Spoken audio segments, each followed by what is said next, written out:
Ladies and gentleman, ಇದು police ಇಲಾಖೆಯ ಮತ್ತೊಂದು ಮಹಾಸ್ಫೋಟ.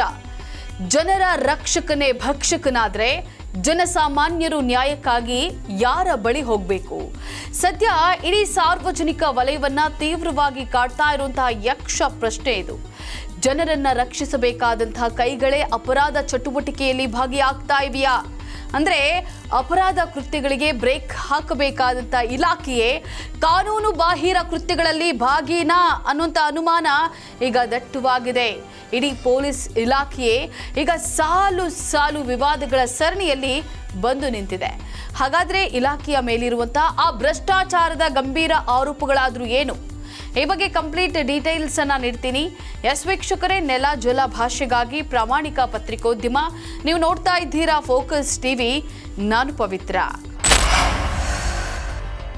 ಹೌದು, ರಾಜ್ಯದಲ್ಲಿ ಸದ್ಯ ಭದ್ರತೆಯ ಆತಂಕ ಎದುರಾಗಿದೆ.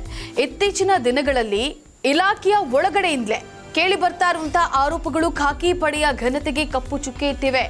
ಉನ್ನತ ಅಧಿಕಾರಿಗಳಿಂದ ಹಿಡಿದು ಕೆಳ ಹಂತದ ಸಿಬ್ಬಂದಿಯವರೆಗೆ ಸಾಲು ಸಾಲು ಭ್ರಷ್ಟಾಚಾರ ಮತ್ತು ಕ್ರಿಮಿನಲ್ ಪ್ರಕರಣಗಳಲ್ಲಿ ಭಾಗಿಯಾಗಿರುವ ಆರೋಪಗಳು ಕೇಳಿ ಬರ್ತಾ ಇವೆ. ಇದು ಸರ್ಕಾರದ ಕಾನೂನು ಸುವ್ಯವಸ್ಥೆಯ ನಿಯಂತ್ರಣದ ಮೇಲೆಯೇ ದೊಡ್ಡ ಪ್ರಶ್ನಾರ್ಥಕ ಚಿಹ್ನೆಯನ್ನ ಮೂಡಿಸಿರುವಂಥದ್ದು.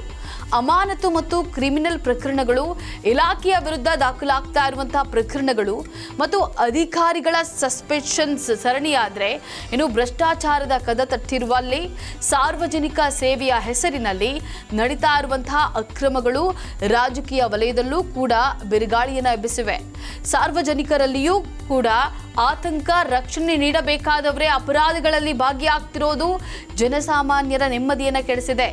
ಸಿದ್ದರಾಮಯ್ಯನವರ ನೇತೃತ್ವದ ಕಾಂಗ್ರೆಸ್ ಸರ್ಕಾರದ ಅವಧಿಯಲ್ಲಿ ಪೊಲೀಸ್ ಇಲಾಖೆ ಶಿಸ್ತು, ನೈತಿಕತೆ ಮತ್ತು ಜನವಿಶ್ವಾಸವನ್ನು ಕಳೆದುಕೊಂಡು ಭ್ರಷ್ಟಾಚಾರದ ಕೇಂದ್ರವಾಗಿದೆಯೇ ಅನ್ನುವಂಥ ಗಂಭೀರ ಪ್ರಶ್ನೆ ಇಂದು ರಾಜ್ಯದ ಜನರ ಮುಂದಿದೆ. ಎಸ್ ವೀಕ್ಷಕರೇ, ಕೇವಲ 2 ವರ್ಷಗಳಲ್ಲಿ 713 ಪೊಲೀಸ್ ಅಧಿಕಾರಿಗಳ ಅಮಾನತು. ಎಷ್ಟು ದೊಡ್ಡ ಸಂಖ್ಯೆಯ ಅಮಾನತುಗಳು ಅಂದ್ರೆ ಇದು ಯಾರೋ ಕೆಲವರ ವೈಯಕ್ತಿಕ ತಪ್ಪಲ್ಲ, ಸಂಪೂರ್ಣ ವ್ಯವಸ್ಥೆಯೇ ಕುಸಿದು ಬಿದ್ದಿದೆ ಅನ್ನೋದಕ್ಕೆ ಸಾಕ್ಷಿಯಾಗಿದೆ. 95 ಅಧಿಕಾರಿಗಳ ವಿರುದ್ಧ ಕ್ರಿಮಿನಲ್ ಪ್ರಕರಣಗಳು, ದರೋಡೆ, ಕಳ್ಳತನ, ಕೊಲೆ ಆರೋಪಗಳಲ್ಲೂ ಕೂಡ ಪೊಲೀಸರ ಹೆಸರು.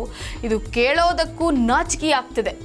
ಕಾನೂನು ಜಾರಿ ಮಾಡಬೇಕಾದವರೇ ಕಾನೂನನ್ನ ಗಾಳಿಗೆ ತೂರಿ ಉಲ್ಲಂಘಿಸಲು ಆರಂಭಿಸಿದ್ರೆ ರಾಜ್ಯದಲ್ಲಿ ನ್ಯಾಯ ಹೇಗೆ ಉಳಿಯುತ್ತದೆ? ಅಮಾನತುಗೊಂಡವರಲ್ಲಿ ಬಹುಪಾಲು ಅಧಿಕಾರಿಗಳು ಬೆಂಗಳೂರಿನವರೇ ಅನ್ನುವಂತಹ ಸಂಗತಿ ಆತಂಕಕಾರಿಯನ್ನ ಎಬ್ಬಿಸಿದೆ. 400ಕ್ಕೂ ಹೆಚ್ಚು ಅಧಿಕಾರಿಗಳು ತಪ್ಪಿತಸ್ಥರು ಅಂತ ಹೇಳಿ ಸಾಬೀತು ಆಗಿದ್ರೆ, ರೌಡಿ ಶೀಟರ್ಗಳ ಜೊತೆ ಕೈ ಜೋಡಿಸುವವರು, ನಕಲಿ ದಾಖಲೆಗಳ ಜಾಲ ನಡೆಸುವವರು, ಅಮಾಯಕರ ಮೇಲೆ ದೌರ್ಜನ್ಯ ಎಸಗುವವರು ಕಾನೂನಿನ ಭಯವಿಲ್ಲದೆ ಸಂಚರಿಸ್ತಾ ಇದ್ದಾರೆ. ದೇಶದ ತಂತ್ರಜ್ಞಾನ ರಾಜಧಾನಿ ಅಂತ ಹೇಳಿ ಹೆಮ್ಮೆ ಪಡುವಂತ ನಗರದಲ್ಲಿ ಕಾನೂನು ಸುವ್ಯವಸ್ಥೆ ಈ ಮಟ್ಟಿಗೆ ಹದಗೆಟ್ರೆ ಬೆಂಗಳೂರಿನ ಬ್ರ್ಯಾಂಡ್ ವ್ಯಾಲ್ಯೂ ವರ್ಚಸ್ಸಿಗೆ ಧಕ್ಕೆ ಆಗೋದಿಲ್ವೇ? ಬೆಂಗಳೂರೇ ಇದು ಕೇವಲ ಪೊಲೀಸ್ ಇಲಾಖೆಯ ವೈಫಲ್ಯವ ಅಥವಾ ಗೃಹ ಇಲಾಖೆಯ ಸಂಪೂರ್ಣ ದಿವಾಳಿತನನ ಅನ್ನೋದು ಬಯಲಾಗಬೇಕಿದೆ. ಎಸ್, ಪರಮೇಶ್ವರ್ ಅವರೇ ಗ್ಯಾರಂಟಿ ಸರ್ಕಾರದಲ್ಲಿ ರಾಜ್ಯದ ಜನರ ಜೀವ, ಆಸ್ತಿ ಮತ್ತು ಮಾನದ ರಕ್ಷಣೆಗಾಗಿ ಗ್ಯಾರಂಟಿ ಯಾರು ನೀಡ್ತಾರೆ? ಸಾರ್ವಜನಿಕರ ಈ ತೀವ್ರ ಆಕ್ರೋಶಕ್ಕೆ ಸರ್ಕಾರ ಮತ್ತು ಪೊಲೀಸ್ ಇಲಾಖೆಯ ಉನ್ನತ ಮಟ್ಟದ ಅಧಿಕಾರಿಗಳು ಯಾವ ರೀತಿ ಆಕ್ಷನ್ ಅನ್ನು ತಗೊಳ್ತಾರೆ ಅನ್ನೋದನ್ನ ಕಾದು ನೋಡಬೇಕಾಗಿದೆ. ಇದಾಗಿತ್ತು ಈ ಕ್ಷಣದ ವಿಶೇಷ ಸ್ಟೋರಿ. ನೆಲ ಜಲ ಭಾಷೆಗಾಗಿ ನೋಡ್ತಾ ಇರಿ ಫೋಕಸ್ ಟಿವಿ.